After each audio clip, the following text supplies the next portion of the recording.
Muy buenos días a todo el mundo y bienvenidos a la tercera clase del curso de Gramática Italiana en academialatin.com.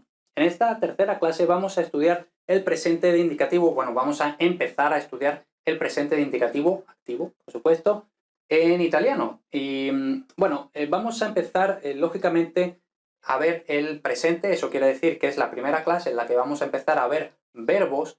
Y para eso, pues primero tenemos que dar algunas indicaciones sobre el sistema verbal, o sea, unas indicaciones muy mínimas sobre el sistema verbal en italiano, que, bueno, esencialmente es muy similar al sistema verbal español, ¿vale? Otra aclaración, en esta clase lo que tenemos es el presente de indicativo regular, aparte de, bueno, también vamos a estudiar los dos verbos irregulares más frecuentes, porque, bueno, es que son tan básicos que hay que estudiarlos ya, ¿vale? Pero el grueso de los presentes de indicativo irregulares los estudiaremos más adelante, ¿vale? Entonces aquí bueno, vamos a estudiar essere y avere, que son ser y tener, que son irregulares, y luego vamos a estudiar los regulares, ¿vale? Entonces, vamos allá. Introducción. Primero la introducción, esta presentación al sistema verbal, ¿vale? Igual que en español, los verbos en italiano se dividen de forma básica en tres conjugaciones, y vemos que, bueno, are, que equivale a ar en español, ere equivale a er, y ire equivale a ir, ¿vale? Sorpresa. Entonces, pues, por ejemplo, tenemos cantare o habitare, ¿vale? Pues, cantar, habitar. Sorpresa también. Luego, en ere tenemos vedere y luego también tenemos leggere, es decir, ver y leer. Y ahora aquí quizá os habéis dado cuenta de algo, ahora lo explicaremos.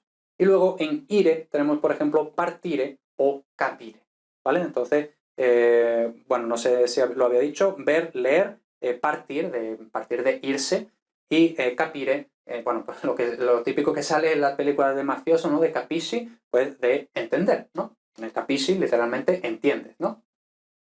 Por lo general, el mismo verbo, mismo en cursiva, ¿vale?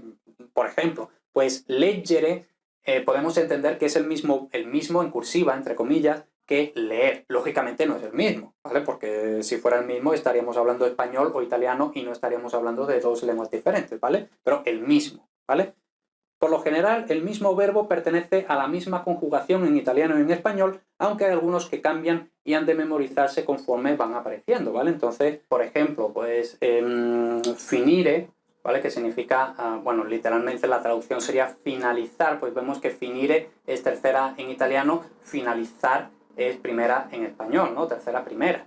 Pero bueno, no tiene mayor dificultad, quiero decir, ¿vale?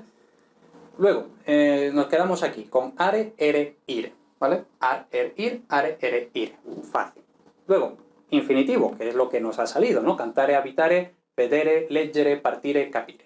Una dificultad ya en el propio infinitivo es que la segunda conjugación, vedere, leggere, puede tener el acento en la desinencia ere, como en español, es decir, en español la segunda conjugación siempre tiene, bueno, todas las conjugaciones, el infinitivo siempre tiene el acento en la desinencia de infinitivo, ¿vale? Siempre es ar, er, ir, ¿vale?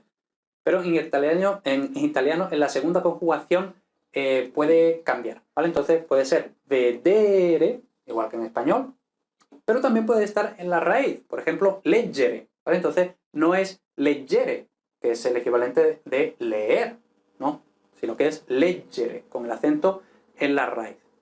Con la dificultad añadida de que en ningún caso se marca ortográficamente, ¿vale?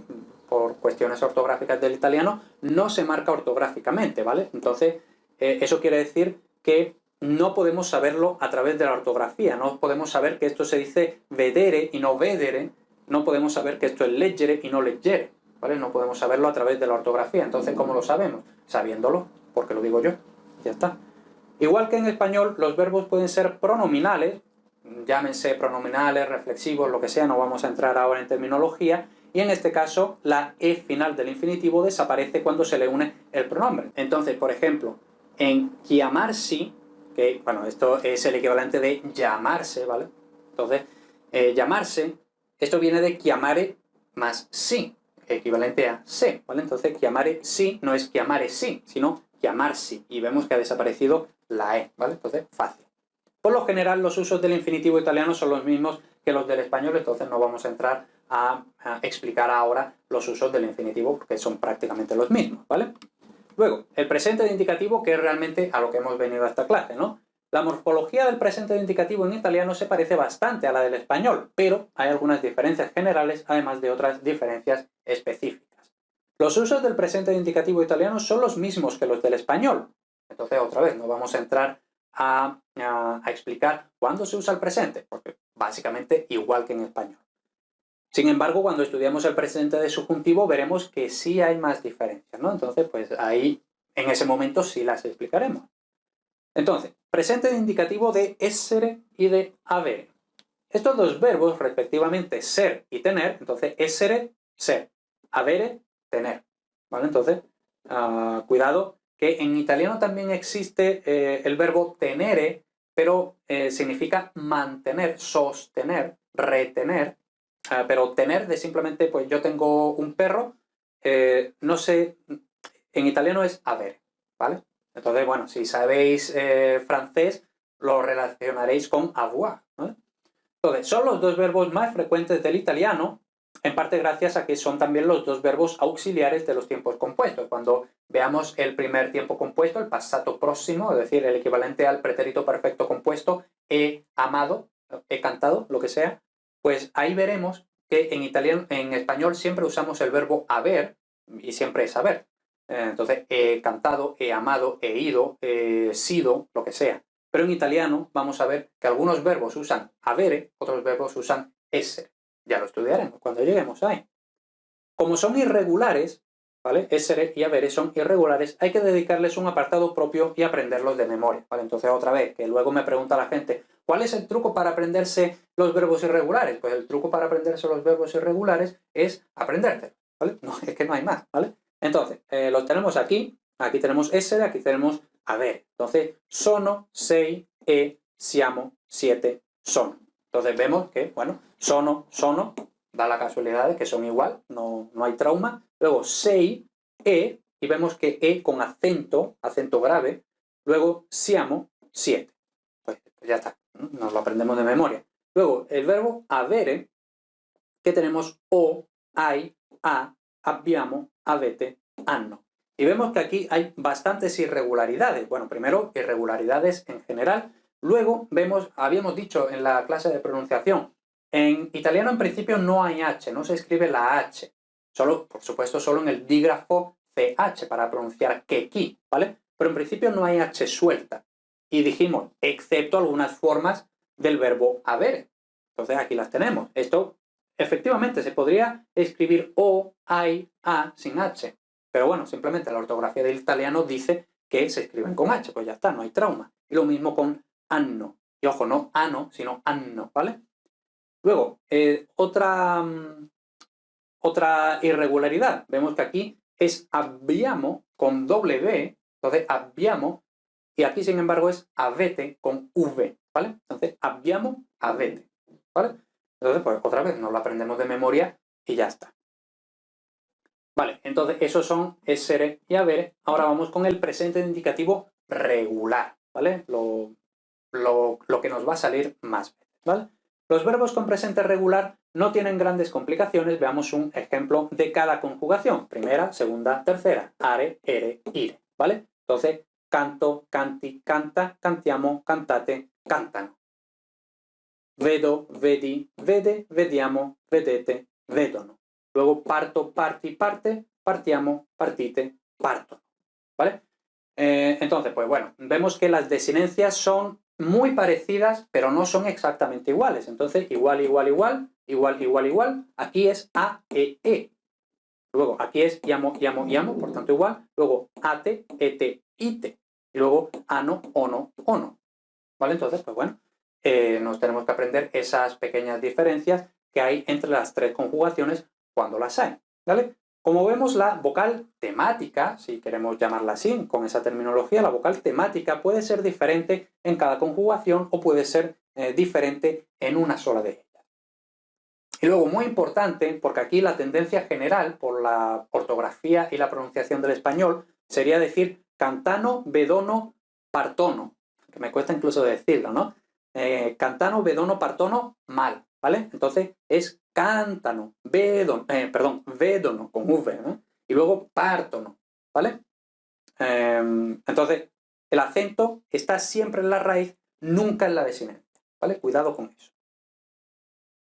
Y luego, algunos verbos de la primera conjugación, y esto es una especie de, bueno, no quiero llamar irregularidad a las cosas que no son irregulares, pero es una diferencia importante con el español, ¿vale? Igual que habíamos dicho que la segunda conjugación en el infinitivo puede ser vedere, pero leggere, el acento puede cambiar cuando en el español siempre está en el mismo sitio, pues algo parecido ocurre con el presente de algunos verbos de la primera conjugación, ¿vale? Que tienen el acento en una sílaba diferente al correspondiente verbo español. Eso es porque el italiano en este aspecto respeta más el acento originario del latín, mientras que el español lo regulariza más, ¿no?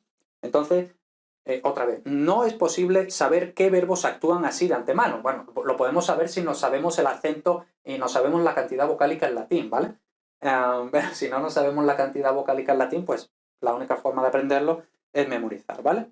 Entonces, por ejemplo, el verbo habitare, y vemos que el infinitivo sí es igual que en español, ¿vale? Porque el infinitivo siempre tiene el acento en are, pero luego habitare se acentúa así, ¿vale? Ya, ojo, los acentos que yo escribo aquí son ilustrativos, los acentos no se ponen en italiano, son ilustrativos para que lo veamos claramente, ¿eh?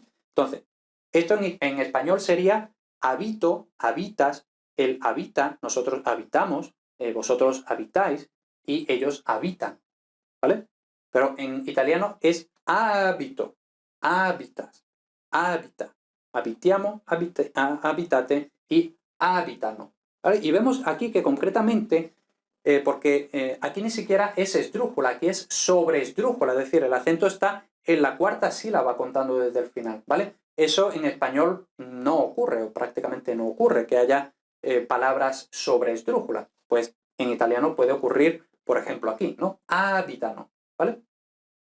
Entonces, mucho cuidado con eso. Nos podemos acordar, bueno, este verbo aparece relativamente de forma frecuente, pero nos podemos acordar de que, bueno, conocemos el cultismo hábitat, el hábitat del lince ibérico, ¿no? Pues hábitat, que procede de aquí, ¿no? Hábitat en latín, ¿no? Entonces, hábitat en italiano, ¿vale? Y nos acordamos así. Ya eso cada uno se va buscando las reglas mnemotécnicas conforme pueda. Luego, el presente indicativo pronominal. Que un verbo, y ahora, esto lo quiero dejar claro, ¿vale? Por eso que había dicho ya de no quiero llamar irregular a cosas que no son realmente irregulares, ¿vale? Entonces, que un verbo sea pronominal no tiene ninguna conexión con que sea regular o irregular, o que sea de una conjugación o de otra conjugación. Son ejes distintos, ¿vale? Los verbos pronominales se conjugan igual que los no pronominales, ya sean regulares, irregulares o particulares. Ahora veremos esto que es de los particulares, ¿vale? Simplemente añaden el pronombre reflexivo correspondiente según el mismo mecanismo que en español, ¿vale? Entonces ya hemos presentado el verbo chiamarsi, equivalente al español llamarse. Entonces, pues nada, vemos aquí este sí, que en el infinitivo va detrás y pegado, igual que en español, pero luego en el presente va por delante y separado, igual que en español, ¿vale? Entonces es igual que en español. Y ahora simplemente lo que tenemos que... Ahora vemos que chiamarsi viene de chiamare, entonces primera conjugación. Entonces esto se conjuga de forma normal por la primera conjugación. Chiamo, chiami, chiama, chiamiamo, chiamate, chiamano, ¿vale? No tiene mayor dificultad. Y luego simplemente le añadimos el pronombre reflexivo. Y ya está, pues ahora no tendremos que aprender los pronombres reflexivos en este caso, ¿no? Pues mi, ti, si, equivalente a me, te, se, entonces pues muy fácil. Luego, esto es diferente, ¿vale? Chi, no me preguntéis por qué chi es lo mismo que nos en español, pero sí. Chi, vi, es equivalente a os, y si, se, ¿no? Igual que en español, me, te, se, nos, os, se, ¿vale? Y ya está, pues no lo aprendemos de memoria y no tiene mayor dificultad. Entonces, insisto, el orden de pronombre y verbo es exactamente igual que en español. Primero, el pronombre según la persona antes del verbo en presente, y si hay negación, esta se pone delante del pronombre. Entonces, igual que en español. Yo no me llamo Pepe. Pues, io non mi chiamo Pepe. ¿Vale? El orden de palabras es exactamente igual en español. No tiene dificultad, ¿vale? Simplemente por dejarlo claro. para que no haya duda de que es igual. Luego, esto que habíamos dicho aquí, particulares, ¿vale? Por llamarlo de alguna forma. Quizás sea más exacto, por ejemplo, llamarlo con incremento. Entonces vamos a ver qué es eso. Bastantes verbos y otra vez. Esto no, como digo aquí, no hemos de pensar en estos verbos como irregulares. Primero, porque son bastantes y luego porque dentro de la anormalidad actúan de forma regular, ¿vale? Entonces no debemos pensar en estos verbos como que son irregulares, simplemente que son especiales, ¿vale? Y no es un eufemismo, es que simplemente pues son, tienen una cosa en particular, pero no son irregulares, ¿vale? Entonces, tenemos aquí, como digo, bastantes verbos de la tercera conjugación tienen un incremento en algunas formas de su conjugación, concretamente todo el singular y la tercera del plural. No es, otra vez, no es posible a partir del infinitivo saber qué verbos tienen este incremento, por lo que hay que ir aprendiéndolos uno por uno, ¿vale? Entonces, por ejemplo, finire. Pues finire, en principio, pues diríamos, si por ejemplo de partire es yo parto, de finire será yo fino. Bueno, yo fino. Pues no, ¿vale? Entonces finisco. Entonces vemos en cursiva ISC, ISC, ISC. Y luego, como digo aquí, en todo el singular, ISC, ISC, ISC, y la tercera del plural, ISC. Y en todas las conjugaciones iguales, o sea, en todos los verbos igual, ¿vale? Aquí son tres ejemplos, pero lógicamente todos son de la tercera conjugación, porque esto solo ocurre en la tercera conjugación, ¿vale? Cuidado con eso. Entonces, pues como vemos aquí, finisco, ahora, cuidado, esto es simplemente una cuestión de pronunciación, ¿vale? Sabemos que SC más I o más E se pronuncia sh, sh, sh. No es finiski, no es finisque, no, es finisci, finisci, finisce. Y luego ya finiamo finite, normal, y luego finiscono. Y otra vez, finiscono, no finiscono, finiscono. Y luego capisco, capisci, capisce, capiamo, capite, capiscono, preferisco, preferisci, preferisce, preferiamo, preferite, preferisco. ¿Vale? Entonces, pues, como digo, no debemos pensar como que estos son irregulares, ¿no? Simplemente tienen una cosa especial, ¿vale? Y ya está. Con esto terminamos esta decente introducción a los presentes de indicativo en italiano. Como digo, no hemos visto los irregulares, excepto essere y avere. Los irregulares los estudiaremos un poquito más adelante. Y nos vemos ahora en un momentito, otro día, cuando quieras tú, con la siguiente clase.